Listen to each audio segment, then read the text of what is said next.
ရင် channel လေးကနေပြန်လည်ကြိုဆိုလိုက်ပါရရှင်။ဆက်ပေးသွားမယ့်ပုံမြင်လေးကတော့ကျူရှင်ပြတဲ့ဆီယာမရဲ့မင်္ဂလာဆောင်ဆိုတဲ့ပုံမြင်ပဲဖြစ်ပါတယ်။ကျွန်မကတော့အစီအစဉ်တင်ဆက်သူအန်နာပါ။ရာဂီနီကတော့ကလေးတွေကိုကျူရှင်ပြတဲ့ဆီယာမတစ်ယောက်ဖြစ်ပြီးသူမဒီအလုပ်လုပ်ရတာအရန်ကိုပျော်ရွှင်နေခဲ့ပါတယ်။သူမလက်ထပ်ပြီးသွားတဲ့အချိန်ထိတောင်မှပဲကလေးတွေကိုကျူရှင်ပြနေခဲ့ပါတယ်။ရာဂီနီကတကယ်တော်တဲ့မိန်းကလေးတစ်ယောက်ပါ။ဘွဲရောက်ပြီးသွားတဲ့နောက်မှာတော့သူမအလုံးလုံးဖို့အတွက်စဉ်းစားထားခဲ့ပေမဲ့သူမရဲ့ဖခင်ဖြစ်သူကတော့အလုံးလုံးတာကိုသဘောမကျခဲ့ပါဘူး။မဟုတ်ဘူးသမီးလေးသမီးအလုံးမလုံးရဘူးနော်။အဖေသမီးလိုအပ်ချက်တွေအားလုံးကိုပြေးဝအောင်ဖြည့်ဆည်းဖို့အတွက်အဖေစီကအမြဲတမ်းပတ်စံတောင်းနေရမှာလားအဖေရဲ့။သမီးလေးကိုလက်ထပ်ပြီးတော့ဖို့အတွက်အဖေတို့ဆုံးဖြတ်ထားတယ်။သမီးကိုကြည့်ဖို့ကောင်းလေးဘက်ကမိသားစုတွေရောက်လာတဲ့အခါကျရင်သမီးမအားလက်တာမျိုးအဖေတို့မဖြစ်စေချင်ဘူးနော်။အဖေကလည်း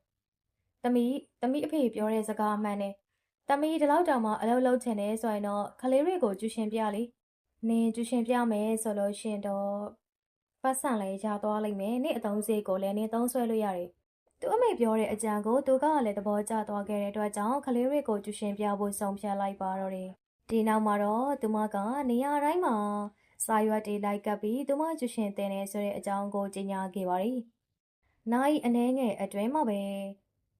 ဲမိဘတွေစီကဖုန်းဝင်လာခဲ့ပါတယ်။ဟယ်လိုကျူရှင်ဆီယာမလားရှင်ဟုတ်ပါတယ်။ကျမသားလေးကရှစ်တန်းမှာသူ့ကိုကျူရှင်အပ်ချင်လို့လေ။ဟုတ်ကဲ့ရပါတယ်မနက်ဖြန်ကစပြီးကျမအိမ်ကိုခလေးပို့လိုက်ပါ။ကျေးဇူးတင်ပါတယ်ရှင်ကျမပို့လိုက်မယ်နော်။ရာဂီနီဖုန်းချလိုက်တဲ့အချိန်မှာနောက်တစ်ချိန်ဖုန်းမြည်လာခဲ့ပါတယ်။ဟယ်လိုရာဂီနီလားဟုတ်ကဲ့ဘယ်သူလဲရှင်။ကျမသားလေးကအရန်ကိုစာတင်တဲ့နေရာမှာအားနေနေလို့ရပါတယ်ရှင်နောက်နေ့စပြီးခလေးကိုကျမအိမ်ကိုပို့လိုက်ပါ။ကျေးဇူးအများကြီးတင်ပါတယ်ရှင်။ဒီလိုနဲ့ရာဂီနီစီကိုလူတွေအများကြီးဖုန်းဆက်လာခဲ့ကြပါတယ်။ဒီလိုနဲ့ပဲသူမနောက်နေ့စပြီးအိမ်မှာစာတင်ဝိုင်းလေးစတင်လိုက်ပါတယ်။ဒီလိုနဲ့သူမနောက်နေ့မှာပဲအတန်းစာဖွင့်ခဲ့တဲ့အချိန်မှာတော့ကလေးတွေအများကြီးရောက်လာကြပါတယ်။အမလီចောင်းသားတွေကအများကြီးပဲအမေပြောတာမှန်တယ်။ငါကျူရှင်တင်ပြီးတော့ပတ်စံအများကြီးရှာလို့ရတယ်။ရာဂီနီကကလေးတွေကိုကျူရှင်တင်ပေးဖို့အတွက်ပတ်စံကြိုယူထားခဲ့ပါတယ်။2000ဆိုတော့လည်းမစိုးပါဘူး။ပထမဦးဆုံးတစ်လမှာတော့ဒီလောက်ရတယ်ဆိုတော့တဖြည်းဖြည်းနဲ့ပိုအဆင်ပြေသွားလိမ့်မယ်။ရာဂီနီကကလေးတွေကိုကျူရှင်စပြခဲ့ပါတယ်။သူကျူရှင်ပြနေခဲ့ပြီးတဖြည်းဖြည်းနဲ့ရက်တွေကုံဆုံးနေခဲ့ပါတယ်။ကလေးတွေကလည်းတဖြည်းဖြည်းနဲ့စာမတိုးတက်လာခဲ့ကြပါတယ်။ကျောင်းမှာလည်းစာရီအရင်တုန်းကထက်ရလာခဲ့ကြပါတယ်။ဒါကြောင့်မိဘတွေကလည်းရာဂီနီကိုသဘောကျနေကြတာပေါ့။တဖြည်းဖြည်းနဲ့ရာဂီနီစီမှာကျူရှင်သင်ခြင်းနဲ့ကလေးတွေများလာခဲ့ပါတယ်။ကဲသမီးလေးမနှက်ဖြန့်ကြလို့ရှင်တော့ကျူရှင်တရက်ပိတ်လိုက်အောင်။ဘာဖြစ်လို့လဲအဖေရဲ့ဘာလို့လဲဆိုတော့မနှက်ဖြန့်ကြရင်နင်းကိုကြည့်ဖို့အတွက်သတို့သားဘက်ကမိသားစုဝင်တွေလာကြလိမ့်မယ်။ကောင်လေးကအလုပ်လဲကောင်းတယ်။မိသားစုအတိုင်းဝိုင်းကလည်းတော်တော်လေးကောင်းတယ်။ဒါတွေအားလုံးကတော့ဟုတ်ပါပြီအဖေရဲ့ဒါပေမဲ့သမီးကလေးတွေကိုတော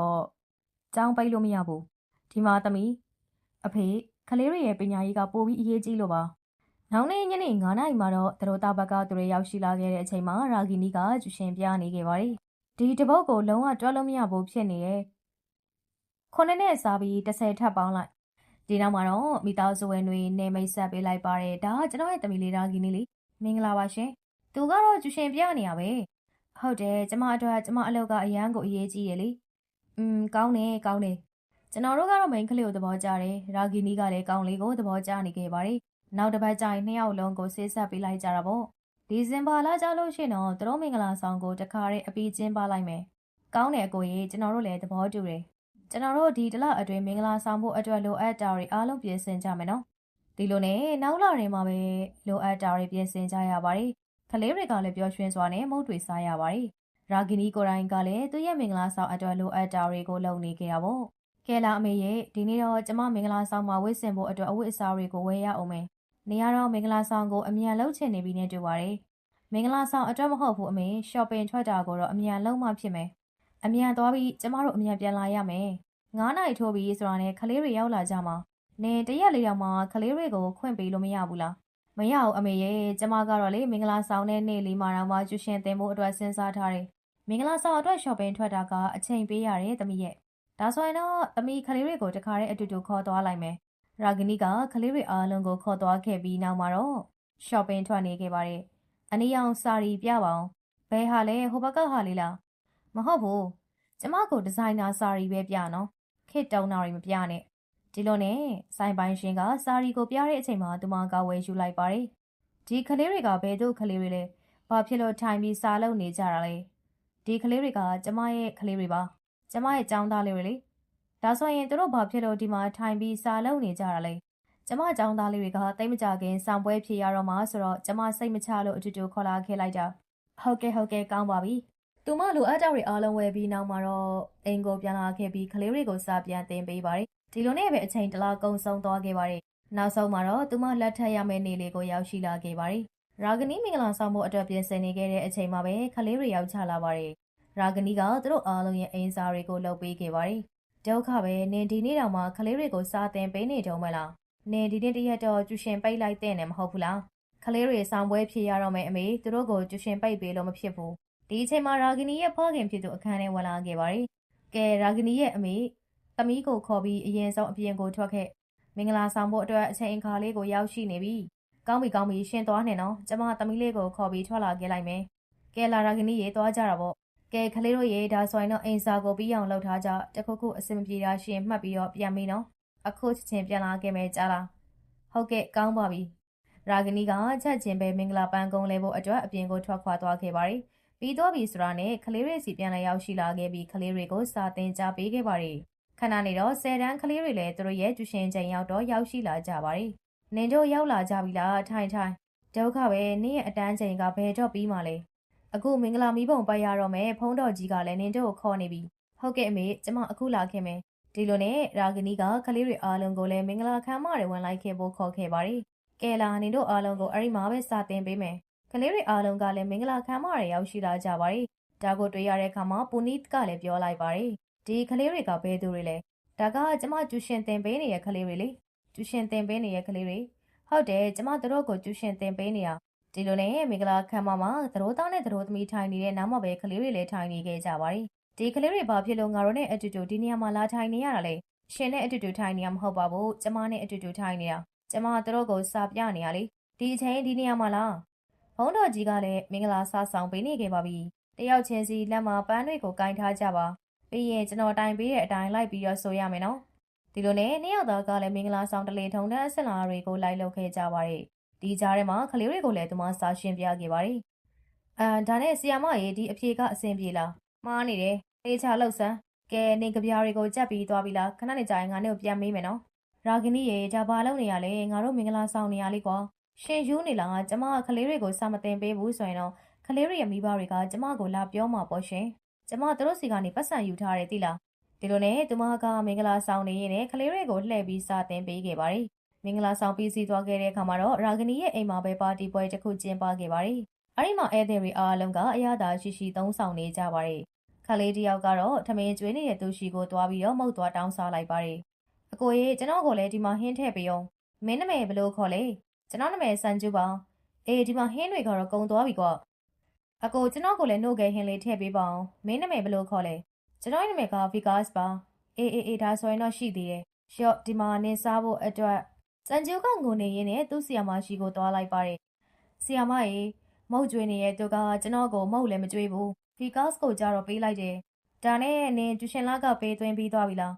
မသွင်းရသေးဘူးဒါဆိုရင်တော့အရင်ဆုံးကျူရှင်လာကလာသွင်းပတ်စံမပေးဘူးဆိုလို့ရှင်တော့ထမင်းနဲ့ပဲဟင်းပဲရမယ်ပတ်စံပေးတော့မှပဲထမင်းကောင်းကျွေးမယ်ပူနစ်ကတော့ရာဂနီကိုအံ့အားသင်စွာနဲ့ကြည်နေခဲ့ပါတယ်သူ့မှာပြောဆိုဖို့အတွက်ဘာစကားမှမရှိတော့ပါဘူးပါတီပြီးဆုံးသွားခဲ့တဲ့အခါမှာတော့ရာဂီနီလည်းရခမအိမ်ကိုသွားရတော့မှာပါပူနစ်နဲ့အတူတူသွားရမယ့်ကားပေါ်မှာကလေးတွေကိုသူကတင်လိုက်ပါတယ်အားလုံးအမြန်ကားပေါ်တက်ကြကားပေါ်မှာနေရာလည်းမရှိတော့ဘူးကဲအရှိမသွားထိုင်ကြသွားဒီလိုနဲ့ကားတစ်စီးလုံးကလေးတွေနဲ့ပြေးနေခဲ့ပြီးသူတို့သားထိုင်ဖို့အတွက်နေရာမရှိခဲ့ပါဘူးဒါဘာလို့နေရာပြန်လာလဲရာဂီနီရဲ့ကလေးတွေကိုမင်းဘယ်ကိုခေါ်သွားမလို့လဲငါဖေးမှာသွားထိုင်ရမှာတော့ဒီကလေးတွေကိုကျမလက်ဖွဲ့အနေနဲ့ခေါ်သွားနေရလေဘာပြောတယ်ဟုတ်တယ်လေကျမကျိုးစားပန်းစားနဲ့သူတို့ကိုစာသင်ပေးထားတာကျမရခမအိမ်ကိုသွားလိုက်မယ်ဆိုရင်တော့အဲ့ဒီမှာကလေးတွေအစ်စ်လိုက်ရှာရမှာဒါကြောင့်ဒီကလေးတွေကိုတခါတည်းခေါ်သွားမယ်ငါကြတော့အိမ်ကိုဘယ်လိုသွားရမှာလဲရှင်ကားငှားပြီးလိုက်ခဲ့ခဏနေအောင်သူတို့သားဒီကားနဲ့သွားရမှာလေကွာငါကမယောက်ျားဆိုတော့ဒီကားပေါ်မှာမင်းနဲ့အတူတူငါပဲရှိတဲ့နဲ့ဒီမှာရှင်ကကျမယောက်ျားဖြစ်ပြီးသွားပြီလေရှင်အမြဲတမ်းဖြစ်နေတော့မှာဒီကလေးတွေကိုသာအတူမခေါ်သွားဘူးဆိုလို့ရှင်တော့ပြဿနာကြီးမှာကလေးတွေရဲ့ဆောင်ပွဲကလည်းတော်တော်လေးနီးကပ်နေပြီရာဂီနီကကလေးတွေကိုခေါ်ပြီးအမြန်ဆုံးထွက်ခွာသွားခဲ့ပါတယ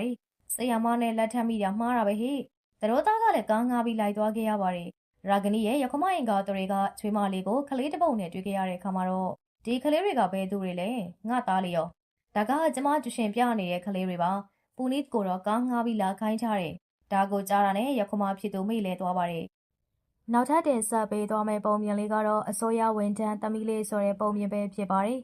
်မနိုချဆိုတဲ့ဆင်းရဲတဲ့တောင်သူလယ်သမားတယောက်ရှိပါတယ်သူကတော့ခက်ခဲပင်ပန်းစွာနဲ့အလုပ်ကြိုးစားလုပ်ကိုင်နေခဲ့ရသူပ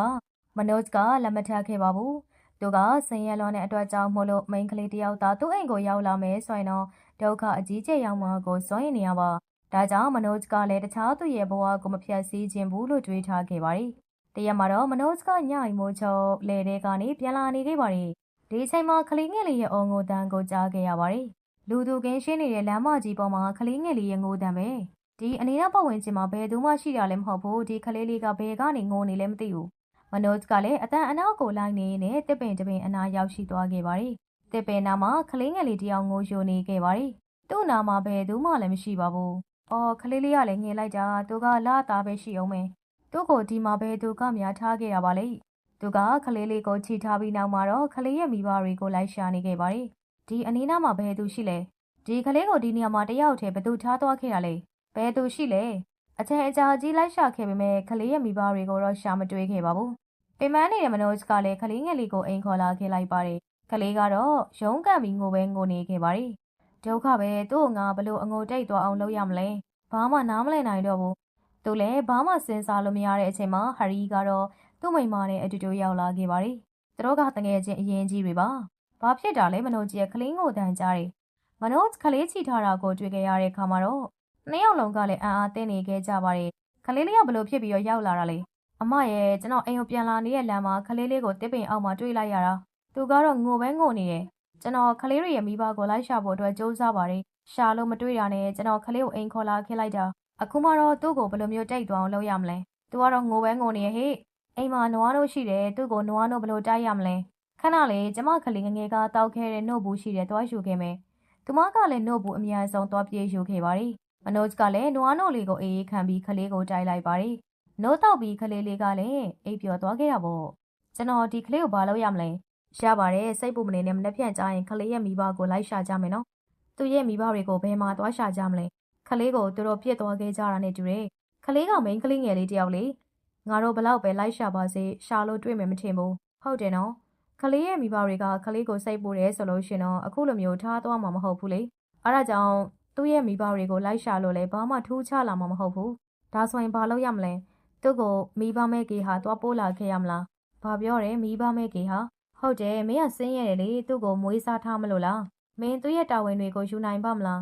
မင်းကိုယ်တိုင်တော့မှလူတယောက်ကိုတာဝန်မယူနိုင်လို့လက်မထက်တာမဟုတ်ဘူးလားတယောက်ထဲတောင်ဒီလောက်ခက်ခဲရုန်းကန်နေရတာကွာဒီကလေးတယောက်ထဲကိုမင်းဘယ်လိုမျိုးပြုစုဆောက်ရှောက်ပေးမလဲမနိုချ်ကကလေးလေးကိုကြည့်ပြီးတော့ပြောလိုက်ပါတယ်မဟုတ်ဘူးငါဒီကလေးကိုမထားခဲ့ခြင်းဘူးနော်ငါစဉ်းစားထားတာရှိတယ်အခုအချိန်ကစပြီးငါဒီကလေးကိုငါနဲ့ပဲအတူတူထားမယ်သူ့ကိုပညာရေးအများကြီးတောင်းသင်ပေးမယ်အခုအချိန်ထိငါရဲ့ဘဝကဘာရည်ရွယ်ချက်မှမရှိခဲ့ဘူးငါဘာလို့အသက်ရှင်နေသေးရလဲငါတည်သွားတာကမှကောင်းအောင်ပဲဆိုပြီးတခါတလေတွေးမိတယ်အခုဒီကလေးရောက်ရှိလာတဲ့အခါကျတော့ငါမှရည်ရွယ်ချက်တစ်ခုပေါ်ပေါက်လာခဲ့ပြီငါလက်မထပ်ခဲ့ဘူးဘာလို့လဲဆိုရင်ငါအရန်စိတ်ရတဲ့အတွက်မိန်းကလေးတွေကလည်းငါနဲ့လက်မထပ်ချင်ဘူးလေဒီကလေးကတော့ငါရှိကိုသူ့ကိုယ်တိုင်ရောက်ရှိလာခဲ့တာဒါကဖယားသခင်ငါကိုပေးလိုက်တဲ့ဆုလက်လေးပဲငါဒီကလေးကိုအဝေးကိုသွားခွင့်မပေးဘူးဒီကလေးကိုမင်းကယူတဆိုင်ဆောက်ရှောက်ပေးနိုင်လိမ့်မယ်လို့ယုံကြည်လားယုံကြည်တာပေါ့ငါယုံကြည်တယ်ကောင်းပြီလေဒါဆိုလို့ရှင်တော့ကျမလည်းအကူအညီပေးမယ်ကောင်းပြီလေဒါဆိုရင်ကျမလည်းကလေးကိုဝိုင်းထိန်ပေးမယ်အကိုအလုပ်သွားလုပ်တဲ့အခါကျရင်တော့ကလေးကိုအိမ်မှာထားခဲ့ပေါ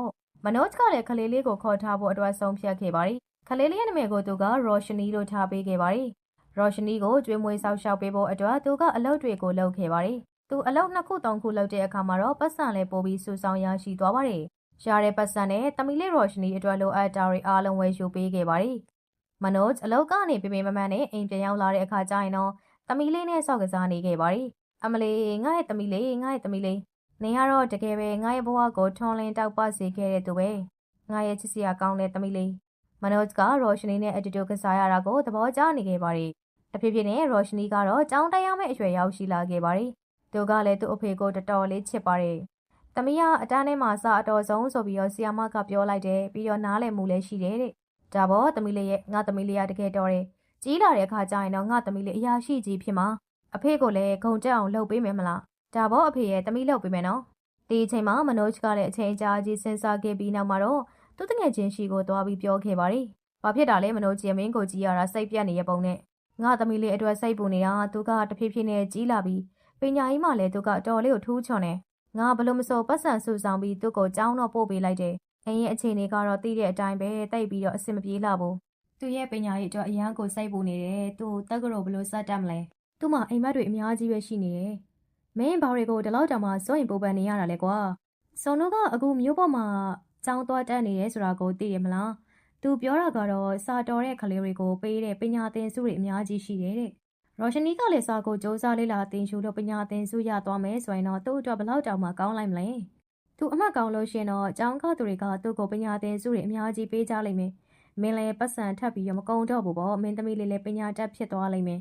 စုံတို့လည်းမြို့မှာရှိနေတာဆိုတော့သူလည်းအကူအညီပေးမယ်ငယ်ချင်းဖြစ်သူရဲ့စကားတွေကြားခဲ့ရတဲ့အခါမှာမနို့ချ်ကလည်းအားတက်သွားခဲ့ပါတယ်သူကသူ့သမီးလေးအပေါ်ကိုအပြေအဝယုံကြည်နေခဲ့ပါတယ်သူကအเจ้าမှာအမှတ်ကောင်းကောင်းနဲ့အောင်မြင်မယ်ဆိုတာကိုလည်းသိနေခဲ့ပါတယ်သူကလည်းပျော်ရွှင်စွာနဲ့အိမ်ကိုပြန်သွားခဲ့ပါတယ်မနို့ချ်ကသူ့သမီးလေးအတွက်ဖြစ်တဲ့နာရီအားလုံးကိုလုပ်ပေးပါတယ်အချိန်တွေတစ်ဖြည်းဖြည်းကုန်ဆုံးသွားခဲ့ပြီးနောက်မှာတော့ရောရှနီကလည်းဆက်လက်တန်းရောက်ရှိလာခဲ့ပါပြီသူမကလည်းစာကိုစူးစမ်းလေ့လာသင်ယူနေခဲ့ပါတယ်အခုဆိုရင်တော့တိတ်မကြခင်မှာအောင်စီရင်ထွက်လာတော့မှာပါသူမကအမှတ်ကောင်းကောင်းနဲ့ဆောင်းပွဲအောင်သွားခဲ့ပါတယ်မနို့ချ်ကလည်းဒီသတင်းတွေကြားတဲ့အချိန်မှာသူ့သမီးလေးကိုဖတ်ထားလိုက်ပါတယ်သမီးလေးအတွက်တကယ်ကိုဝမ်းသာကုန်ရှုံမိပါတယ်သမီးလေးကတော့အကောင်းဆုံးပဲတရက်ကြရင်တော့သမီးအရာရှိတယောက်ဖြစ်လောက်အောင်အထီးကိုစူးစမ်းမယ်သမီးလေးအဖေဘဝကိုရောက်လာတဲ့အချိန်ကစပြီးအရာအားလုံးပြောင်းလဲသွားခဲ့တာသမီးရဲ့သမီးကြောင့်အရာအားလုံးအဆင်ပြေသွားတယ်သမီးလေးအဖေအတွက်ဘာမှမလုပ်ပေးဘူးဆိုရင်တော့မှအဖေကသမီးကိုအယမ်းချစ်မှာသမီးကအဖေရဲ့ဘဝကိုရောက်ရှိလာခဲ့ပြီးအရာအားလုံးကိုအရာယူပေးနိုင်ခဲ့တယ်အောင်စရင်ထွက်ပြီးနောက်နေ့မှာရောရှနီကတော့စုံလုံးနဲ့အတူတူမျိုးပေါ်ကိုတက်သွားခဲ့ပါတယ်တစ်ဖက်မှာမနို့ချ်ကတော့အခုအချိန်အထိနေနေညညစူးစမ်းရုန်းကန်နေခဲ့ပါတယ်စူးစမ်းရရှိတဲ့ပတ်စံမှန်သမျှကိုလည်းသူ့သမီးလေးရှိကိုသူပို့ဆောင်ပေးလိုက်ပါတယ်ဒါမှလည်းရောရှနီမျိုးပေါ်မှာစာသင်ကြားရတာပါအခက်အခဲမှမဖြစ်ပါလိကျောင်းပြီးသွားခဲ့တဲ့အခါမှာတော့သူမဆောင်ပွဲဖြစ်ပြီးအိမ်ပြန်လာခဲ့ပါတယ်သမီးလေးကနောက်တစ်ပတ်မှလာမှာမဟုတ်ဘူးလားရုတ်တရက်ကြီးဘလို့ဖြစ်လို့အမြန်ရောက်ချလာရတာလေဟုတ်တယ်သမီးအမြန်လာခဲ့လိုက်တာမနေ့ပြန်ဆိုလို့ရှင်တော့သမီးဆောင်ပွဲအောင်စီရင်ထွက်လိုက်မယ်သမီးအရာရှိဖြစ်မလားမဖြစ်ဘူးလားဆိုတာကိုတော့အဲ့ဒီဆောင်ပွဲကဆုံးဖြတ်ပေးသွားမှာသမီးဆောင်ပွဲရလက်ကိုတော့အဖေအရှိမပဲဖွင့်ကြည့်ချင်တယ်အဲ့ဒါကြောင့်အမြန်လာခဲ့လိုက်တာငါသမီးလေးအရာရှိဖြစ်မယ်လို့အဖေယုံနေသမီးအယောင်ကြောက်နေရဲ့အဖေတကယ်လို့သမီးသားဆောင်ပွဲကြသွားမယ်ဆိုရင်ဘယ်လိုလုပ်မလဲဘာဖြစ်လို့ဆောင်ပွဲကြမှာလဲသမီးလေးရဲ့ဆောင်ပွဲကြစရာဘာအကြောင်းမှမရှိဘူးဘာကိုမှအလောက်ထိစွန့်ရင်ပူပန်မနေပါနဲ့ဒါဆိုရင်တော့သမီးတို့အပြင်သွားပြီးမုတ်သွားစားကြမယ်လေအပြင်သွားပြီးမုတ်မစားရတာအတော်လေးကြာနေပြီမလားအရင်တုန်းကဆိုရင်တော့အဖေသမီးကိုမုတ်အမြဲတမ်းဝယ်ကျွေးတယ်ဒါလေးပဲလားသမီးရဲ့ဒါဆိုရင်တော့သွားကြမယ်နော်နှစ်ယောက်သာမုတ်သွားစားကြပြီးနောက်နေ့မနက်မိုးလင်းသွားတဲ့အခါမှာတော့အောင်စင်ထွက်လာမယ့်အချိန်ကိုစောင့်မျှော်နေခဲ့ကြပါတယ်သူမကဖုန်းကိုပဲစတိုက်ကြည့်နေခဲ့ပါတယ်သူမရဲ့ဆောင်ပွဲရလက်ကတော့ဖုန်းမှာပဲကြည့်ရမှာဖြစ်ပါတယ်သူ့နာမှာတော့အားလုံးရှိပေးနေခဲ့ကြတာပေါ့ငါအရန်ကိုကြောက်နေပြီဘာကိုကြောက်တာလဲရောရှနီရဲ့ဘာမှကြောက်မနေနဲ့နင်ဘလောက်တောင်မှစူးစမ်းထားသလဲနင်ရဲ့စူးစမ်းအားထုတ်မှုတွေအားလုံးအရှာထင်လာမှာပေါ့အေးဟုတ်တယ်ဘာတွေကိုများဒီလောက်တောင်စိုးရင်ပူပန်နေလဲငါတို့နင့်ကိုအပြေးဝယုံကြည်တယ်ဒီမှာနင့်အဖေကတော့မုတ်အချိုတွေကိုပထမတည်းကဝယ်ယူထားပြီးကြည်လေအားလုံးရင်နေခဲ့ကြတဲ့အချိန်မှာပဲရုတ်တရက်ကြီးသူ့ရဲ့ဆောင်ပွဲရလက်ရောက်ရှိလာခဲ့ပါတယ်ရောရှနီလည်းဝမ်းသာပျော်ရွှင်သွားပါတယ်အဖေသမီးဆောင်ပွဲအောင်ပြီငါသမီးလေးဆောင်ပွဲအောင်မယ်ဆိုတာအဖေကျင်းသေးတည်တယ်ကြည်နေနဲ့ရွာမှာဒီတရင်ကပြန်နှံသွားခဲ့ပါတယ်ရောရှနီကအခုဆိုရင်တော့အရာရှိတယောက်ဖြစ်သွားခဲ့ပြီလေရောရှနီကသူ့အဖေကိုမျိုးပေါ်ကိုခေါ်သွားဖို့အတွက်စဉ်းစားထားခဲ့ပါတယ်နောက်နေ့မှာသူတို့ကဒီနေရာကနေထွက်ခွာသွားတော့မှာပါသူတို့ထွက်ခွာသွားတော့မယ့်အချိန်မှာပဲလူနှစ်ယောက်ကသူတို့ကိုလာတားကြပါတယ်ဒါနဲ့ဘယ်သူတွေလည်းမသိဘူးတမီလေးရဲ့ငါတို့ကနင်းရဲ့မိဘအရင်တွေလေဒီစကားကိုကြားခဲ့ရတဲ့အခါမှာရောရှနီမနို့ချ်နဲ့အတူတူကျန်တဲ့သူတွေအကုန်လုံးကလည်းအံ့အားသင့်ကုန်ကြပါတယ်ဒါဆိုရင်တော့ရောရှနီကိုတစ်ပိန်အောင်မှာတယောက်ထဲထားခဲ့ကြတာနေတို့တွေပေါ့ဟုတ်တယ်တမီလေးရဲ့အမေတို့ခွင်းတော့ပါအမေတို့ကယောက်ျားလေးတယောက်ကိုပဲလိုချင်နေခဲ့တာနင်ကြီးလာတဲ့တနေ့ကျရင်အမေတို့ကိုအခုလိုမျိုးဂုံတက်စရာကိစ္စတွေဖြစ်အောင်လုပ်ပေးလိုက်မယ်လို့အမေတို့လုံးဝမထင်ထားခဲ့ဘူးအဲ့ဒါကြောင့်တမီလေးအမေတို့ရှိကိုအခုပြန်လာလို့ရပြီနော်အမေတို့ရှိကိုပြန်လာခဲ့တော့ဟုတ်တယ်တမီရဲ့အခုတော့အဖေနဲ့အမေတမီနဲ့အတူတူပဲနေရောမယ်အဖေနဲ့အမေကိုတမီလေးအတူတူမြို့ပေါ်ကိုခေါ်သွားဘယ်လိုမဆိုငါတို့ကတမီလေးရဲ့မိဘအရင်တွေပဲလေ ဒီစကားကိုကြားခဲ့ရတဲ့အခါမှာမနို့ချ်ကလည်းဝမ်းနေပြီးမျက်ရည်တွေစီးကျလာခဲ့ပါတယ်သူကတိတ်တိတ်လေးနောက်ဆုတ်သွားခဲ့ပါတယ်ရောရှနီကသူ့မိဘအရင်တွေစီကိုပြန်ရောက်သွားရင်ဘယ်လိုလုပ်မလဲဆိုပြီးတော့လည်းတွေးနေခဲ့ပါတယ်ကျမရဲ့မိဘတွေကတော့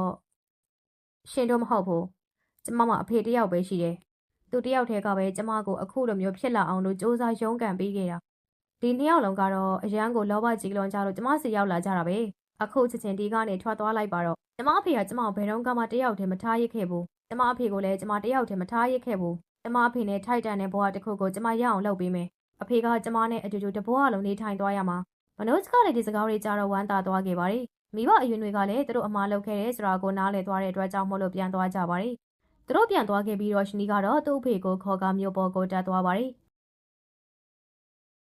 ဒီဗီဒီယိုလေးကိုကြိုက်နေတဲ့ဆိုရင်တော့ကျမတို့ရဲ့ channel လေးကို like လုပ်ပြီး subscribe လုပ်ပေးခဲ့ပါအောင်နော်